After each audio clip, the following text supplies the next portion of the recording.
네, 모닝타임즈 시간에서 또 다른 이런 소식들 알아보겠습니다. 최근에 테이퍼링이나 이런 소식들 많았고요. 또 이 테이퍼링의 속도가 조절될 것이다. 이 부분이 상당히 관건이 됐었는데요. 최현재 전문가와 함께 점검해 보겠습니다. 안녕하세요. 안녕하십니까. 네, 일단 뉴욕 증시, 3대 증시 좀 반등하는 모습을 기록했고요. 사실 테이퍼링 그리고 잭슨홀 미팅 여러 가지 이슈들이 많이 남아 있었던 것 같아요. 어떻게 보세요? 일단 전일자 이제 뉴욕 증시 같은 경우에는 뭐 다우 같은 경우 한 0.65% 상승했고 나스닥 같은 경우에 약 1.2% 상승, S&P 500 같은 경우에 약 0.8% 상승했습니다. 뭐 어제 같은 경우에는 기술주가 좀 많이 강세를 보였는데요. 뭐 테이퍼링 우려 완화에 대한 역시 그런 것 때문에 기술주가 상대적으로 좀 더 강한 것으로 좀 보고 있습니다. 빅테크 주식들 같은 경우에 뭐 거의 다 이제 상승을 했고, 뭐 엔비디아, 뭐 마이크로소프트 같은 경우에는 엔비디아 같은 경우는 약 5%대 상승, 마이크로소프트 같은 경우에는 뭐 연일 사상 최고치를 기록하고 있습니다. 지금 보면은 미국 증시 같은 경우 어제 같은 경우에 캐플란 댈러스 연은 총재가 테이퍼링 원래 좀 상당한 강경 인사였는데 올 한 10월 달부터 해야 된다는 강경 인사였는데 델타 변이 때문에 뭐 지금 수요를 약간 둔화시키고 GDP 성장률에 부정적인 영향을 미칠 경우에 뭐 조기 테이퍼링 조정을 좀 완화할 수 있다, 조정할 수 있다, 좀 이렇게 좀 언급을 하고 있습니다. 지금 엔비디아 같은 경우에는 지금 5%대 강세를 나타냈지만은 뭐 영국 반도체 설계 회사 ARM 인수가 좀 난항을 겪고 있는 것으로 보입니다. 영국 반독점 당국 CMA가 이제 추가 조사 가능성을 시사했는데요. 역시 그 이유는 뭐 독점 우려, 그다음에 영국 정부의 이제 핵심 공급망 사수 의지 때문인 것으로 보입니다. 지금 1차 조사를 진행한 후 당국에 이제 제출한 보고서에는 국가 안보 우려를 표명한 내용이 담긴 것으로 이제 알려졌는데요. 영국 정부는 이번 인수에 좀 부정적인 입장을 가지고 있어서 내년 3월까지 인수하겠다는 엔비디아의 계획에 차질이 좀 불가피한 것으로 보입니다. 마이크로소프트의 연일 강세는 저번에 이제 한번 말씀드렸던 그다음에 마이크로소프트 365 소프트웨어 가격을 20% 인상하겠다는 그런 내용이 주가에 계속 긍정적인 영향을 미치고 있는 것으로 보입니다. 마이크로소프트 365는 전체 매출의 3분의 1을 차지하고 있고 이번에 20% 정도 가격을 인상하겠다 이렇게 얘기하고 있습니다. 뭐 지금 회사 측에서는 6개월 이내 인상 효과가 좀 나타날 것으로 그렇게 보고 있습니다. 그리고 갭하고 나이키 뭐 이런 소매 업종 주가도 강세를 나타내는데요.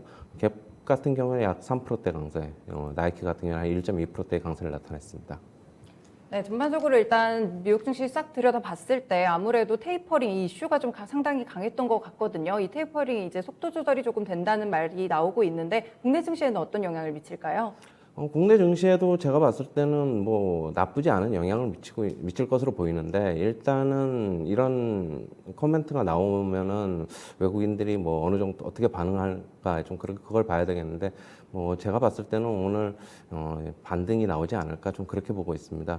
지금 하지만은 제가 봤을 때 이런 테이퍼링에 대한 조정의 가능성 이거는 제가 봤을 때는 좀 약간의 시장에 더 이상한 하락을 막기 위한 약간의 립 서비스처럼 이제 보이는데요. 제가 봤을 때는 결국에는 어느 정도 또 상승을 하면은 시장이 뭐 그런 테이퍼링에 대한 우려를 접으면은 이번에 잭슨홀 미팅에서는 어느 정도 일부 뭐 테이퍼링에 대한 언급이 좀 나올 것으로 저는 보고 있습니다. 네, 26일부터 이제 잭슨홀 미팅이 열리게 됐는데 이 부분에 대한 발언들, 이때 연준 총재의 발언이 또 어떻게 나오는지 이 부분을 살펴보셔야 될 것 같은데요. 사실 테이퍼링 이슈가 이렇게 불거질 때마다 증시가 뭐 한폭 흔들리곤 하는데 이미 테이퍼링이 국내 증시에서는 한 차례 많이 흔들린 적이 있었거든요. 그래서 뭐 과거처럼 긴축 발작은 일어나지 않을 것이다 이런 예상들도 나오는데 이 부분은 어떻게 보시나요? 저도 그렇게 보고 있는데 만약에 이게 지금 원달러 환율하고 좀 연관을 좀 지어봐야 될 것 같은데 만약에 원달러 환율이 조금 뭐 이상적으로 좀 급등을 하게 되면은 제가 봤을 때는 뭐 어느 정도 영향을 미칠 것으로 보고 있습니다. 그렇기 때문에 저는 8월에 금통위에서 이번에 금리 인상을 할 것이라고 저는 보는 입장인데요. 뭐 지금 델타 변이 때문에 결국에는 뭐 하겠다는 측과 뭐 안 하겠다는 그런 뭐 그러니까 전문가들의 예상은 한 뭐 50대 50 정도로 좀 나눠져 있는 것 같은데 저는 이번에 좀 한다고 보고 있고요. 이번에 좀 해놔야지 어느 정도 한 숨을 돌릴 수 있을 것으로 보입니다. 이번에 못하면 결국엔 뭐 10월 달에 해야 되는데 10월 달에 하든 8월 달에 하든 제가 봤을 때는 좀 일찍 해놓고 좀 대비하는 게 좋을 것으로 보이고요. 지금 실질적으로 그 델타 변이 때문에 지금 경제 지표는 그렇게 우리나라 같은 경우에 뭐 일부 업종들 빼고는 그렇게 뭐 아주 많은 타격을 입을 것으로 지금 보고 있지 않기 때문에 저는 8월에 어느 정도 가능성이 금리 인상 가능성 상당히 높게 보고 있습니다. 네, 델타 변이 바이러스가 사실 뭐 테이퍼링 속도를 조절하는 그런 핵심 지표가 좀 되고 있는데 사실 우리나라나 미국 증시랑 약간 다른 점이 있잖아요. 국내에서는 아무래도 계속해서 거리 두기를 강화하는 방향으로 가고 오늘도 이제는 9시까지만 영업을 할 수 있는 그런 방향으로 가게 되니까요. 이제 미국 증시와 국내 증시 델타 변이에 따라서 변수가 조금 다를 것 같아요. 국내 쪽에서는 조금 더 특별히 뭐 테이퍼링 속도나 뭐 델타 변이에 따라서 다른 점은 없을까요?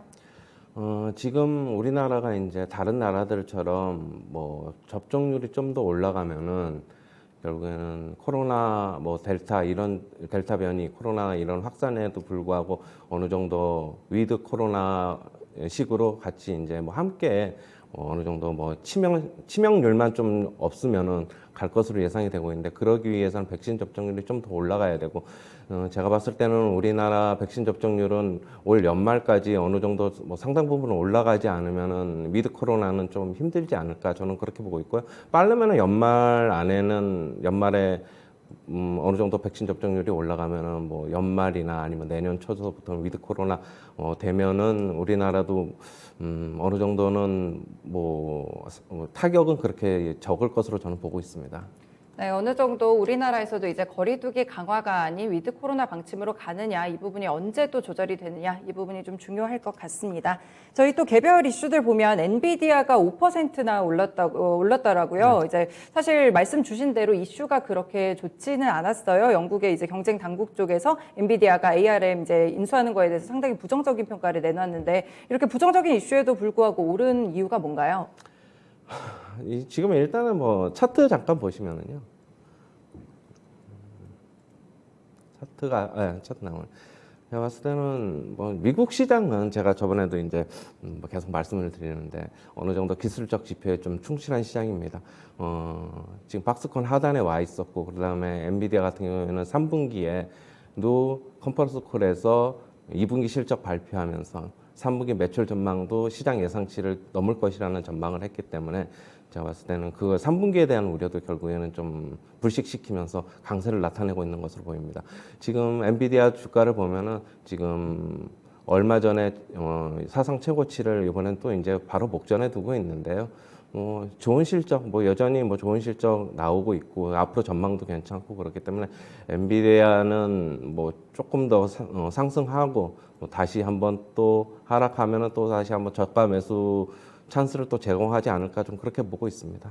네, 차트상의 흐름으로 그렇게 보시고 있는 건데요. 이제 국내 증시에서는 아무래도 삼성전자, 반도체 쪽에서는 삼성전자나 SK하이닉스 이 주가 방향이 중요하잖아요. 이쪽 향방은 앞으로 어떻게 보세요? 엔비디아랑 삼성전자, SK하이닉스는 좀 틀리잖아요. 우리가 엔비디아 같은 경우에는 GPU 그래픽 반도체 업체이기 때문에 연관성은 그렇게 없는데요. 지금 우리나라에 전체적으로 영향을 미치는 거는 결국에는 삼성전자, SK하이닉스가 메모리 반도체 가격이 하반기에 안 좋을 것이라는 그런 우려 때문에 많이 빠졌습니다. 지금 마이크로 테크놀로지 같은 경우에도 주가가 하락한 다음에 지금 반등을 지금 모색을 하고 있지만 여의치가 않는 모습인데요. 마이크로 테크놀로지 차트를 보면은 지금 삼성전자, SK하이닉스랑 거의 유사한 흐름을 좀 보이고 있습니다. 지금 밑에서 하방은 다지고 있지만은 상승 좀 쉽지 않은데 하지만 이제 어느 정도 하방을 다졌기 때문에 약간의 기술적 반등은 지금 나올 수 있는 구간으로 지금 보입니다.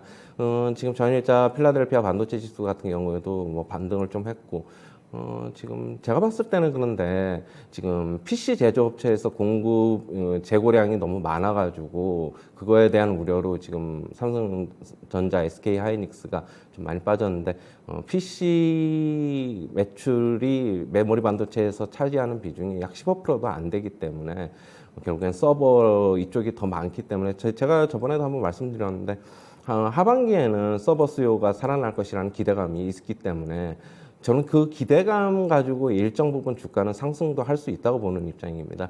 그런데 지금 너무 그 메모리 반도체에 대한 비관적 우려가 너무 득실하기 때문에 뭐 그게 좀 묻히고 있는데요. 서서히 뭐 어느 정도는 주가에 많이 반영돼 있기 때문에 저는 뭐 어느 정도 안정을 찾을 것이라고 좀 보고 있습니다. 네, 어느 정도 안정을 찾을 것 같다라는 말씀을 주셨습니다. 그리고 또 다른 이슈가 이제 마이크로소프트, 사실 미국 증시에서 기술주가 상당히 강했거든요. 근데 그 중에서도 마이크로소프트가 강했어요. 뭐 월 구독료 인상한다고 하는데 뭐 이런 영향이었을까요? 네, 맞습니다. 역시 매출의 3분의 1을 차지하고 있기 때문에 이번 제품 인상이 그렇기 때문에 마이크로소프트에는 좀 많이 좀 긍정적인 영향을 미친 것으로 보입니다. 그리고 회사 측에서도 6개월 이내에 그런 효과, 인상 효과가 나타날 것이라고 보고 있기 때문에 주가는 어차피 뭐 한 6개월 정도 선행한다고 보면 지금부터 나타나는 게 바로 맞다고 봅니다. 마이크로소프트 같은 경우에는 차트를 보시면은 뭐 이번에 미국 증시 많이 흔들렸는데도 뭐 지수가 많이 흔들렸는데도 상당히 뭐 안정적인 모습을 보이고 있습니다. 마이크로소프트 같은 경우에는 다른 빅테크 주식들보다 어떻게 보면은 좀 무겁고 좀 그런데 그러면서 대신 이제 좀 많이 안정적이고 그런데 이번에 이제 이런 인상 소식이 나오면서 뭐 연일 사상 최고치 기록을 쓰고 있습니다. 하지만 이제 기술적으로 봐서는 뭐 한 번 더 상승하면은 하루 정도 더 상승하면은 뭐 제가 봤을 때는 뭐 가격적인 부담을 상당히 좀 느낄 것으로 보이기 때문에 추격 매수는 좀 신중해야 될 것으로 보고 있습니다. 네, 추격 매수는 조금 신중해야 된다라는 말씀 주셨고요. 지금 이미 가격이 좀 많이 올라왔거든요. 살짝 조정 받으실 때 또 기다려 보시면 되겠습니다.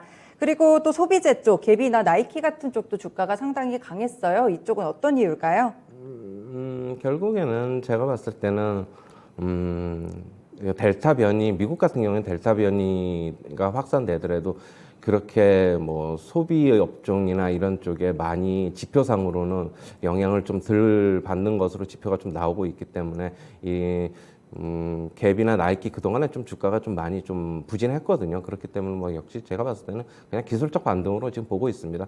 뭐 차트상으로 보면은 뭐 여전히 계속 좀 하락을 하고 있었고, 그다음에 뭐 일부적으로 이제 기술적 반등이 좀 나올 시점이 됐기 때문에 나이키도 예전에 뭐 얼마 전에 이제 신고가 쓰고 난 다음에는 많은 좀 조정을 좀 거쳤지, 많은 조정이라기보다는 약간 기간적인 조정을 거쳤는데 그렇기 때문에 기술적 반등 나온 시점으로 좀 보고 있습니다. 네, 기술적 반등이라고 설명을 주셨는데 그렇다면 뭐 델타 변이 바이러스도 여전히 확산되고 있고 뭐 감마 변이 바이러스 뭐 여러 가지 이야기들이 나오다 보니까요. 이러다 보니까 아무래도 이제 지금 추격 매수를 해도 되나, 지금 약간 많이 빠졌으니까 들어가도 되나 이런 고민하시는 투자자분들도 있으실 것 같아요. 이 부분은 어떻게 생각하세요? 그런데 제가 봤을 때는 갭 이런 쪽에서 투자를 하기보다는 미국 시장에서는 결국에는 제가 봤을 때는 뭐 소매 업종 살라 그러면은 역시 나이키를 사야 되고 아니면은 미국 시장에서는 제가 봤을 때는 차라리 그냥 기술주가 좋아 보입니다. 미국 시장의 기술주들은 상당히 안정적인 모습을 보이고 있기 때문에 향후에 좀 경기 방어적인 성격도 기술주는 갖고 있습니다. 그렇기 때문에 만약에 뭐 경기에 대한 우려가 뭐 좀 침체에 대한 우려가 나오더라도 기술주 같은 경우에는 성장이 어느 정도 계속 좀 될 것이기 때문에 제가 봤을 때는 미국 시장에서 주식을 사려고 하면은 역시 그냥 기술주에 집중하는 게 저는 좋아 보입니다.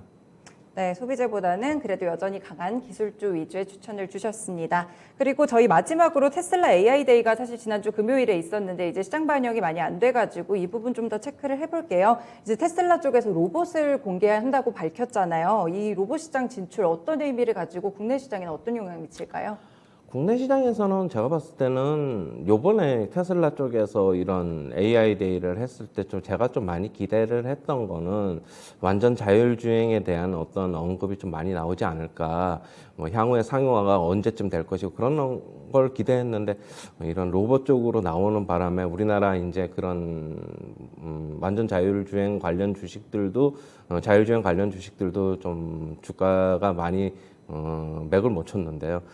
테슬라 같은 경우에도 뭐 그게 뭐 로봇을 발표했다고 해서 뭐 크게 실망스러운 거 그건 아니지만 제가 봤을 때는 뭐 시장이 기대하는 코멘트는 어떤 제품 발표나 이런 거는 좀 나오지 않은 것으로 보이기 때문에 뭐 테슬라 주가에도 그냥 제가 봤을 때는 뭐 그냥 제한적으로 중립적으로 보고 있고요. 우리나라 지금 자율주행 관련 주식들도 지금 뭐 힘을 못 받고 있어가지고 저도 중립적으로 그냥 보고 있습니다. 네, 이렇게 테슬라에서 사실 기대했던 소식들이 나오지 않다 보니까 조금 아쉬운 그런 발표가 되지 않았나 싶습니다. 네, 오늘 말씀 네, 감사합니다. 감사합니다. 네, 지금까지 모닝타임즈 시간에서 주요한 이슈들 점검해봤습니다.